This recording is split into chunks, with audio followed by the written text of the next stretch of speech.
З Полацка пачыналася Беларусь. Ужо амаль 1000 гадоў на замкавай гары пануе над горадам, узнімаецца ў самае неба велічны Сафійскі сабор. За свой доўгі век Полацкая Сафія неаднаразова гарэла, разбуралася, але паўставала з руін. Апошні раз сабор перабудоўваўся ў 1750 годзе. Такім сабор застаўся да нашых дзён. Цяпер гэта знакамітая канцэртная зала, галоўнай славутасцю якой з'яўляецца кароль музычных інструментаў арган. Яго непаўторная гукавая палітра у спалучэнні з унікальнай акустыкай Сафійскага сабора і талента выканаўцы нараджаюць сапраўдны цуд. У Полацк едуць музыканты і прыхільнікі арганнай музыкі з усяго свету.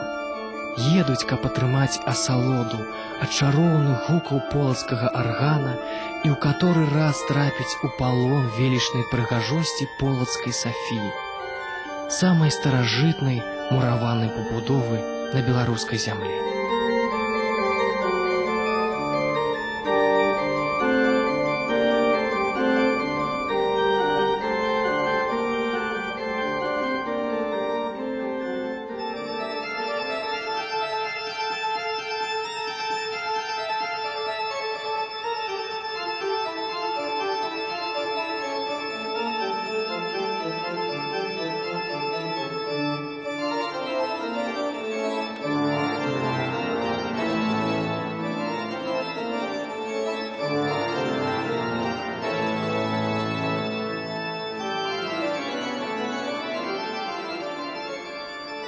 Усяслаў Чарадзей будаваў мураваны храм у гонар святой Сафіі, каб даказаць свету роўнасць Полацка з Новгарадам і Кіевам. Узведзены на высокім беразе, сабор стаў сімвалам адзінства ўсіх жыхароў княства, доказам незалежнасці, сілы і магутнасці старадаўняй беларускай сталіцы. У сценах святой Сафіі прымалі паслоў, заключалі мір і аб'яўлялі вайну.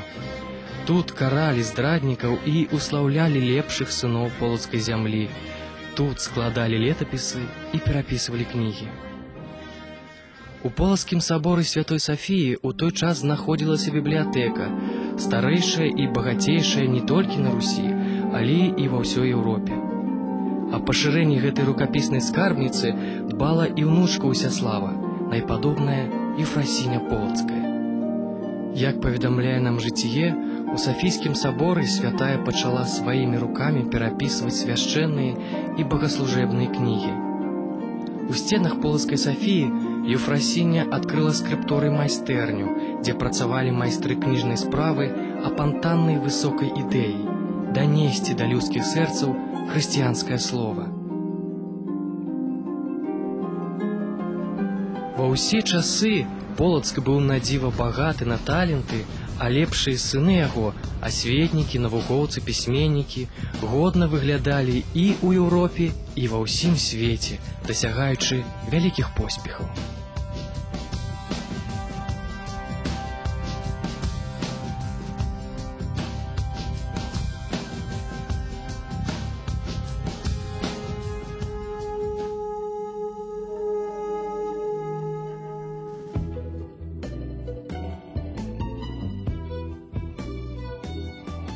У Полацку нарадзіўся асветнік і першадрукар усходніх славян Францыск Скарына.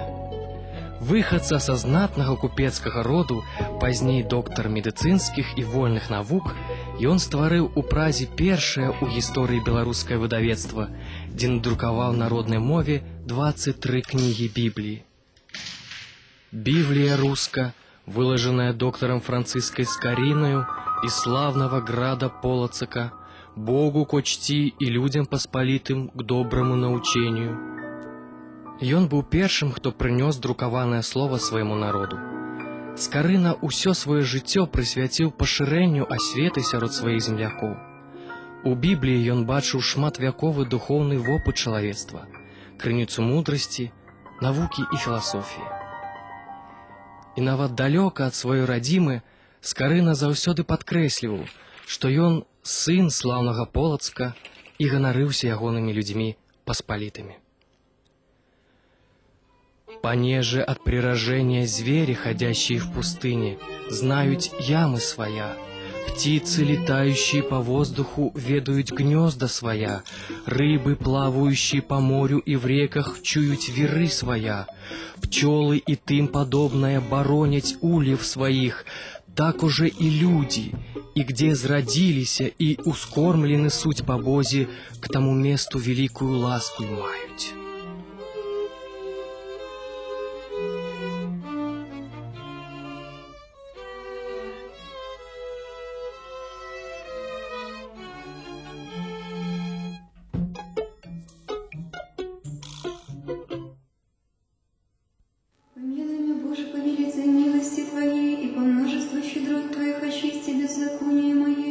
Наипаче омымя от беззакония моего и от греха моего очисти меня, яко беззаконие мое ознаю и грех мой предо мною. У Полоцкім Спасу Ефросиньскім монастыры сёстры молятся за нас круглые сутки, по чарзе змяняючы адна адну. И ў дзень, и ў ноч не спыняются пламянные шчырыя молитвы до Бога и до небесной заступницы наиподобной Ефросиньи.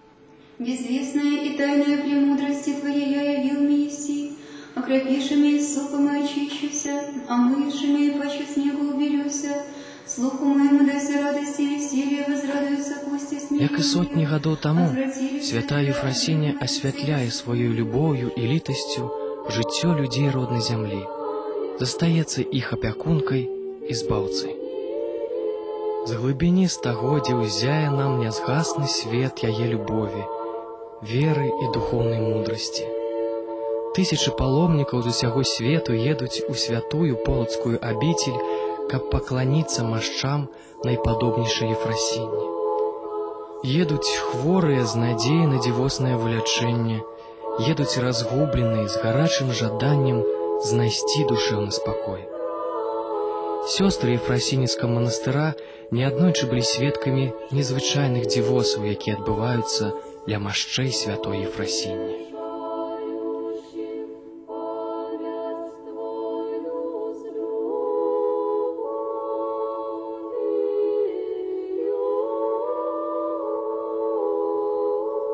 Спасский храм быў пабудаваны Долідам Іанам усяго за 30 тыдняў. Жыццё Ефросіні Полацкай паведамляе нам пра цуд, які здарыўся падчас будаўніцтва царквы. Неўзабаве у муляроў скончылася цэгла. Калі сказалі пра гэта Ефросіні, яна звярнулася да Бога з малітвай: «Ты дараваў нам большае, падай і меншае, каб завяршыць царкву тваю». І ў хуткім часе майстры са здзіўленнем знайшлі ў печы ўжо гатовую цэглу. Якраз столькі, колькі патрэбна было для завяршэння храма. У царкве па жаданні найпадобнай былі зроблены дзве невялічкія крыжападобныя келлі. У адной з іх доўгія гады правяла сама полацкая ігуменя. Асаблівае месца у Спаса-Преабражэнскім храме займаў крыж, які па заказу Ефросіні быў створаны полацкім ювелірам Лазарам Богшай.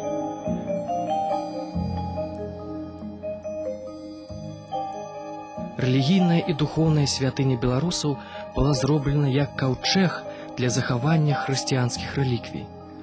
У сярэдзіне крыжа знаходзіліся кавалачкі крыжа Гасподняга з кроплямі Іісусавай крыві, кавалачы каменю ад дамавіны Багародзіцы, часткі мошчаў святых. І самае каштоўнае — частінкі крыжа, на якім, ратуючы чалавецтва, сустрэў смерць Ісус Христос. Паводле задумы Ефросіні, святыня павінна была вечна жыватварыць душы палачанаў і жыхароў роднай зямлі. У лета 1161 кладзе Ефросіня святы крыж у сваім манастыры у царкве святога Спаса, і хай не выносяць яго з манастыра ніколі, не прадаюць, не аддаюць. Калі ж не паслухаецца хто і вынесе з манастыра, хай не дапаможа яму святы крыж ні ў жыцці гэтым, ні ў будучым, хай пракляты будзе ён, і хай напаткае яго доля Іуды, які прадаў Хрыста. Еўфрасіня ж, раба Христова, што справіла гэты крыж, здабудзе вечнае жыццё з усімі святымі.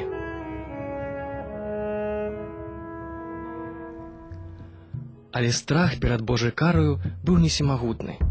У 1921 годзе крыж разам з іншымі каштоўнасцямі быў рэквізаваны.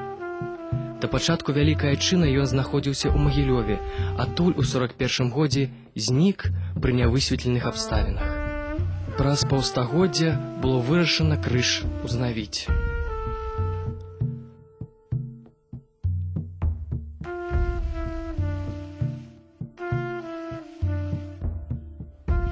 Адраджэнне святыні, якую шануюць ва ўсім праваслаўным свеце, якая асабліва апякуецца над Беларуссю, стала справай сапраўды усенароднай. У ёй наша пакаянне, наша вера, надзея і любоў да Бога і бацькаўшчыны. І малітва да Еўфрасіні, якая і сёння застаецца памочніцай пакрыўджаным, зажураным суцяшэннем, распранутым адзеннем, хворым наведваннем. Еўфрасіня – незвядальная кветка райскага саду. Арол, што лунаючы ў небе, праляцеў ад захаду да ўсходу, як прамень сонечны, прасвятліўшы зямлю полацкую.